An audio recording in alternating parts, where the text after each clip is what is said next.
ওনার তাকরীর পেশ করার জন্য সবিনয় অনুরোধ জানাচ্ছি।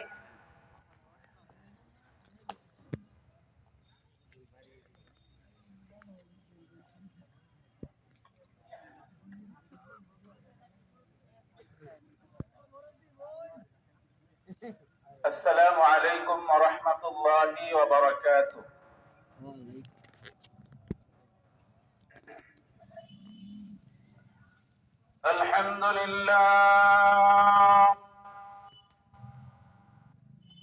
الحمد لله نحمده ونستعينه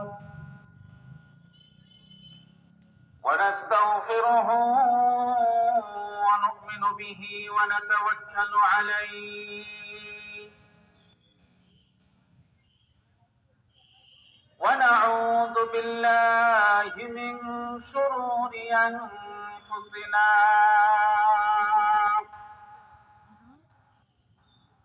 ومن سيئات أعمالنا من يهده الله فلا مضل له ومن يضلله فلا هادي له ونشهد أن لا إله إلا الله وحده لا شريك له ونشهد أن سيدنا وسندنا وحبيبنا ومولانا محمدا عبده ورسوله صلى الله تعالى عليه وعلى آله وأصحابه وبارك وسلم تسليما كثيرا. أما بعد فقد قال الله تعالى في كلامه المجيد وفرقانه الحميد. أعوذ بالله من الشيطان الرجيم. بسم الله الرحمن الرحيم. يا أيها الذين آمنوا ادخلوا في السلم كافة ولا تتبعوا خطوات الشيطان إنه لكم عدو مبين. صدق الله مولانا العظيم وصدق رسوله النبي الكريم ونحن على ذلك من الشاهدين والشاكرين والحمد لله رب العالمين. সকলে মুহাব্বতের সাথে দুরূদ ইব্রাহিম আটা পড়ি। اللهم صل على محمد وعلى آل محمد كما صليت على إبراهيم وعلى آل إبراهيم إنك حميد مجيد. اللهم بارك على محمد وعلى آل محمد كما باركت على إبراهيم وعلى آل إبراهيم إنك حميد مجيد. صلى الله عليه وسلم সাল্লাল্লাহু আলাইহি ওয়াসাল্লাম মধ্যকান্দিপাড়া বাইতুল সালাম জামে মসজিদ এলাকাবাসী যুব সমাজের উদ্যোগে আয়োজিত আজকের এই ওয়াজ ও দোয়া মাহফিলের অত্যন্ত শ্রদ্ধাভাজন সম্মানিত সভাপতি প্রধান অতিথি মুআজ্জাজ মুকাররম উলামায়ে কেরাম, আজিজ তলাবা, সর্বস্তরের ইসলাম প্রিয় তৌহিদি জনতা, আল্লাহ রাব্বুল আলামিনের অসংখ্য শুকর যে রব্বে করিম অত্যন্ত দয়া করে, মায়া করে, মহাব্বত করে আমাকে আপনাকে জান্নাতি সামিয়ানার নিচে আসার মতো, বসার মতো কোরআন এবং হাদিসের আলোকে উম্মতের উলামায়ে কেরামের জবান থেকে ভবিষ্যৎ পাথেয় গড়ার জন্য আমাদেরকে এই মাহফিলে আসার, উপস্থিত হওয়ার তৌফিক দান করেছেন। অন্তরস্থল থেকে শুকর আদায় করে বলি আলহামদুলিল্লাহ। সম্মানিত উপস্থিতি, এতক্ষণ আপনাদের সামনে কোরআন এবং হাদিসের আলোকে অতি গুরুত্বপূর্ণ আলোচনা করতেছিলেন আমার উস্তাদে মুহতারাম, বাংলাদেশের শীর্ষ আলেমে দ্বীন হযরতুল আল্লাহ মুফতি হাবিবুল্লাহ মাহমুদ কাসিমি সাহেব দামাত বারাকাতুহু। তিনি আপনাদের সামনে আলোচনা করার পর আমার মতো অতি নগণ্য কথা বলার কিছু নাই আসলে। তারপরও আল আমরু ফাওকাল আদব হিসাবে আপনাদের সামনে সূরাতুল বাকারা 208 নম্বর আয়াতে কারিমা তেলাওয়াত করেছি। আল্লাহ রাব্বুল আলামিন চাহেন তো নির্দিষ্ট সময়ের মধ্যে কিছু আলোকপাত করার চেষ্টা করবে ইনশাআল্লাহ। প্রিয় উপস্থিতি, আল্লাহ রাব্বুল আলামিন সূরাতুল বাকারার 208 নম্বর আয়াতের মধ্যে বলেন, ইয়া আইয়ুহাল্লাযীনা আমানু দুখুলু ফিস-সিলমি কাফা। ও মুসলমানেরা, তোমরা ইসলামের ভিতরে পরিপূর্ণভাবে প্রবেশ করো। খুব লক্ষ্য করে শুনবেন, খুব খেয়াল করে শুনবেন। সম্ভব হলে ওনার মতো ঘুমাবেন, কোনো সমস্যা নাই। মনোযোগ দেওয়ার চেষ্টা করতেছে। আচ্ছা, মনোযোগ দেওয়ার জন্য হলে এরকম অনুমতি আসে। আর যদি শুধুমাত্র ঘুমানোর জন্য নিয়ত থাকে তাহলে কিন্তু অনুমতি নাই। আল্লাহ রাব্বুল আলামিন উক্ত আয়াতে বলেন, ও মুসলমানেরা, তোমরা ইসলামের ভিতরে পরিপূর্ণভাবে প্রবেশ করো। এখন একটা প্রশ্ন জাগে কিনা, আল্লাহ মুসলমানদেরকে কেন বললেন ইসলামের ভিতরে প্রবেশ করার জন্য? এটা একটা প্রশ্ন জাগে কিনা? আমাদের ময়মনসিংহ অঞ্চলের তাবলীগের একটা প্রচলন আছে অন্য জেলার তুলনায়। বারবার শুনে আসতেছি যে ভোলা এবং ময়মনসিংহ তাবলীগের খুব ভালো কাজ হয়ে থাকে এখানে। তো তাদের একটা নিয়ম হলো 2.5 ঘন্টার মেহনত দৈনিক। আছে কিনা বলতে হবে, আছে কিনা? সেইখানে কি বলা হয়? 2.5 ঘন্টার মেহনত। তো তারা এই 2.5 ঘন্টাকে বিভিন্ন ভাবে ভাগ করে, সাধারণত 2 ভাগে ভাগ করে দাওয়াত দেওয়ার চেষ্টা করে খুশুসি ভাবে। একটা আমল থাকে বাদ ফজর, ফজরের নামাজের পর, তালিমের পর, মাশওয়ারার পর তারা শনাক্ত করে যে আজকে কোন বেনামাজি, কোন ব্যক্তি বেউসুলি চলে, তাকে এখান থেকে শনাক্ত করে তাকে যে দাওয়াত দিয়ে আসে। হয় কি হয় না এরকম? অনেক সময় আইডেন্টি করে যে আজকে অমুকের বাড়িতে যাব। এটা সে শুধুমাত্র নামাজ পড়ে না এই কারণেও না, অনেক সময় দেখা যায় যে 2 দিন 3 দিন মসজিদে আসতেছে না। ব্যাপারটা কি? লোকটা তো নামাজে আসে, কেন আসতেছে না? কোনো সমস্যা হলো কিনা, চলো যাই একটু দেখে আসি, এরকম নিয়ত থাকে। আবার অনেক সময় একেবারে যে পশ্চিম দিকে উষ্টা খায়ও পড়ে না এরকম ব্যক্তির বাড়িতেও যাওয়া হয়। বুঝেন না কথাটা?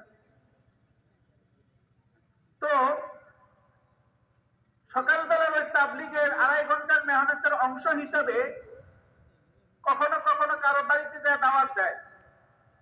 তো অনেকেই আলহামদুলিল্লাহ খুব ভালোভাবে গ্রহণ করে, কিন্তু অনেকেই এটাকে খুব খারাপ ভাবে নেয় এবং মনে মনে বলে মৌলবীদের খায় কোনো কাম নাই, আমি তো মুসলমান, আমারে কেন দাওয়াত দেয়, যারা অমুসলিম তাদেরকে দাওয়াত দিতে পারে না?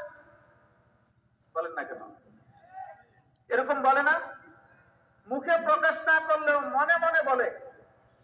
আর যদি একটু বেয়াদব প্রকৃতির হয়ে থাকে, একটু সম্পদওয়ালা হয়ে থাকে, এলাকার হেডম হয়ে থাকে, তখন নাকে মুখে মেহমানদের সামনেই বলে দেয়, এই আমার এখানে আসছেন কেন, আমি তো মুসলমান, আমার বাপ মুসলমান, দাদা মুসলমান, 14 গোষ্ঠী মুসলমান।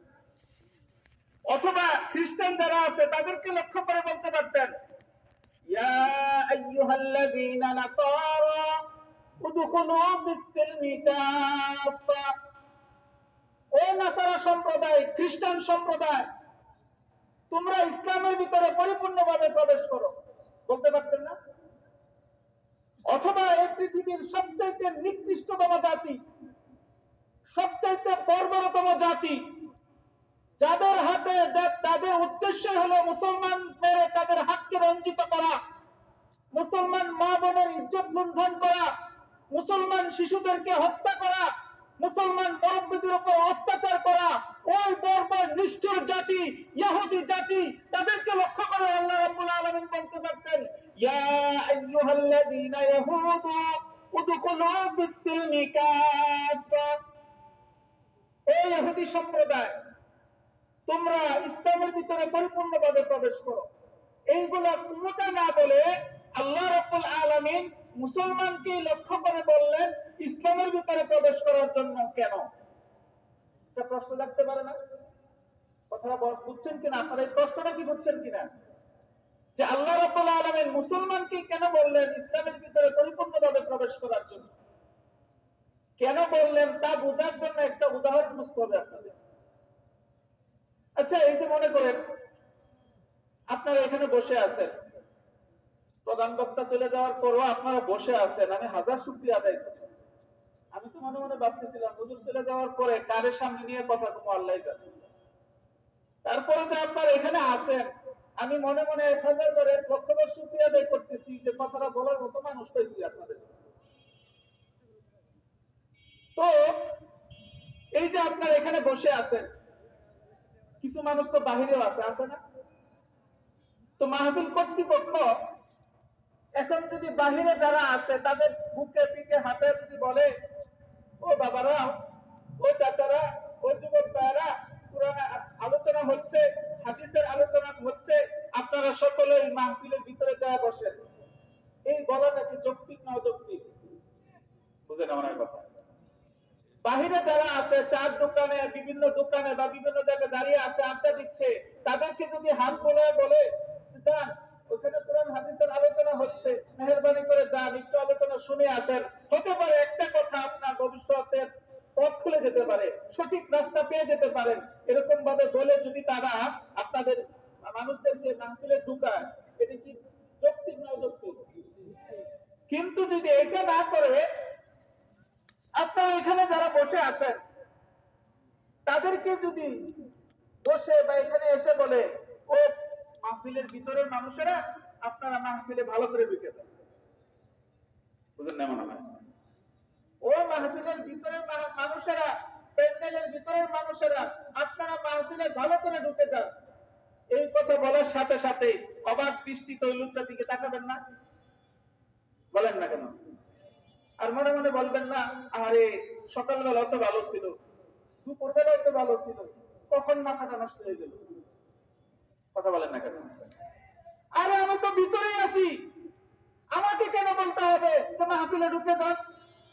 যারা বাহিরে আছে তাদেরকে না বলবে, ও বাবারা বাহিরে ঘোরাফেরা করেন না, ভিতরে ঢুকে যান, এইটা যৌক্তিক? আমি এখানে বসে আছি, কথা শুনতেছি, আমাকে বলে ভিতরে ঢুকে যান, এর মতো পাগলামি যাওয়ার কোনো হয় না। কথা বলেন না কেন? আপনার কি মনে হয় আল্লাহ রাব্বুল আলামিন যে বলছেন, ও ও মুসলমানেরা, ইসলামের ভিতরে পরিপূর্ণভাবে ঢুকে যাও, তাহলে কথাটা কিন্তু অসঙ্গতি আছে না? তো আল্লাহ রাব্বুল আলামিন কি কোনো অসঙ্গতি কথা বলতে পারেন? বুঝেন আমার কথা? তাহলে জোরে সোরে বলেন না না, আল্লাহ কি কোনো অসঙ্গতি কথা বলতে পারেন? বলতে পারেন না। তাহলে কি আছে? ব্যাখ্যা আছে। এই ব্যাখ্যাটা বোঝার জন্য প্রথমে বলি যে আমাদের পৃথিবীতে টোটাল 2 রকমের মানুষ আছে। কয় রকমের? জোরে বলেন, কয় রকমের? এক রকমের মানুষ নিজের বাবার পরিচয়ে পরিচিতি লাভ করে। কার পরিচয়ে? নিজের বাবার পরিচয়ে পরিচিতি লাভ করে, অথবা বাড়ির পরিচয়ে পরিচিতি লাভ করে, বাপ দাদার পরিচয়ে পরিচিতি লাভ করে। দেখবেন সারাদিন টুটু করে ঘুরে বেড়াবে। বাপ দাদার অনেক সম্পদ আছে, 1% 2% করে বিক্রি করব, মোটরসাইকেল একটা নিবে, নিয়ে সাইরা ভালো রেঞ্জের ভালো মানের একটা মোটরসাইকেল নিবে, নিয়ে প্রতিদিন ঘরের মধ্যে ঝগড়া করে তেলের পয়সা জোগাবে।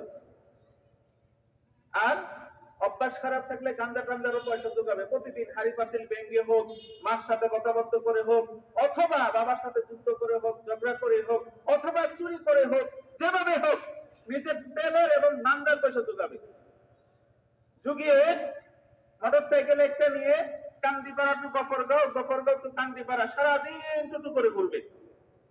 আর যেখানে মুরব্বীদের জটলা দেখবে, মানুষের জটলা দেখবে, সেইখানে মোটরসাইকেলের ব্রেক ভ্রুম করে বাড়িয়ে দিয়ে সামনে দিয়ে চলে যাবে, যেন সমস্ত মানুষের আকর্ষণ তার দিকে যায় এবং যেন বলে এই ছেলেটা কে রে, বেয়াদবটা। কথা বলেন, এই বেয়াদবটা কে? আমরা এখানে মুরব্বীরা বসে আছি, আমাদের সামনে গিয়ার বাড়িয়ে দিয়ে যেতে হবে কেন? তখন বলে দিবে অমুক বাড়ির বা অমুকের অমুক নেতার অমুক অমুকের এই সন্তান। আচ্ছা, অমুক যেরকম অমুকের আওলাদ এরকমই হবে। ফ্রিতে একটা গালি খাওয়াই দিল। শুধু সে তো খেলো না, তার গোষ্ঠী সুদ্ধা খাওয়াই দিল। কথা বাস্তব না বাস্তব?